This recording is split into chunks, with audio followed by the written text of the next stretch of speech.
Okay, gagawa tayo ng ating dinner. O gagawa tayo ng ating soup.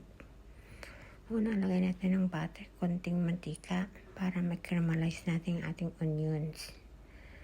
Pagkatapos niyan, hanggang ikisa-kisa natin hanggang mambot. Pag lambot niyan, mag-caramelize na siya. Lagyan natin ng brandy at saka konting asukal. Pero bago ikisa na paggawa ng onion soup, kailangan ikisa mo yung hanggang lumambot bago ko maglagay muna ng asukal at saka mga seasoning. Kailangan palambutin mo muna yung ang onion yan para maganda ang pagluluto.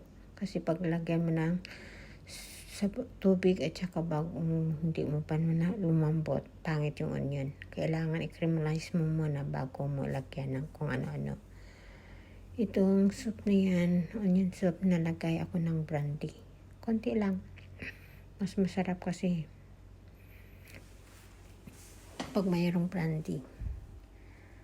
Kailangan i-caramelize mo muna bago mo lagyan ng brandy at saka asukal.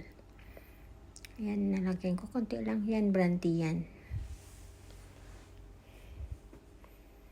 Malambot na yung onion na yan, kaya pwede na lagyan ng asukal. Konti lang. Kasi matamis na yung yung onion.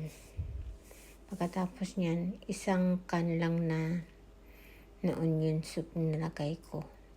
Pero kung wala kayong onion soup, okay lang. Yung ilagay nyo, or beef broth or ito nga sa akin nalagay, onion soup lang yan, isa. At saka naglagay ako ng tubig lang, tapos tinitimpla ko lang yung tamang lasa. Tapos yung aming pagkain is magawa ako ng garlic bread. Ayan, gumagawa ako ng garlic bread. Tapos yung aking pagkain namin spaghetti, plain spaghetti lang yung aming pagkain. Tapos may konting broccoli, konti. Yan ang aming dinner. Yan, tapos yung sabaw ko, nalipat ko na sa aking bowl. Tapos lagyan ko nun pala yan ng isang slice na bread bago tapingan ng cheese. 2 cheese yung ginamit ko, yung Parmesan cheese. Yung mas salty at saka hindi salty.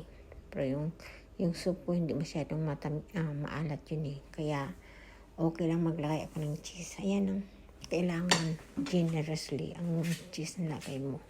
Tapos binibake ko yan hanggang mag-melted yung cheese, ang mag-brown sa taas. Tapos ang pagkain namin pa uli, magsistick po kami. Yan, magpa-fry ako ng stick. Yung soup yan, gagawa ko lang yan. Tapos ang aking garlic bread, nilagay ko lang yan sa may air fry. Kasi gagamit ako ng oven nitong soup ko. Kaya, yan, 2 klaseng cheese yan.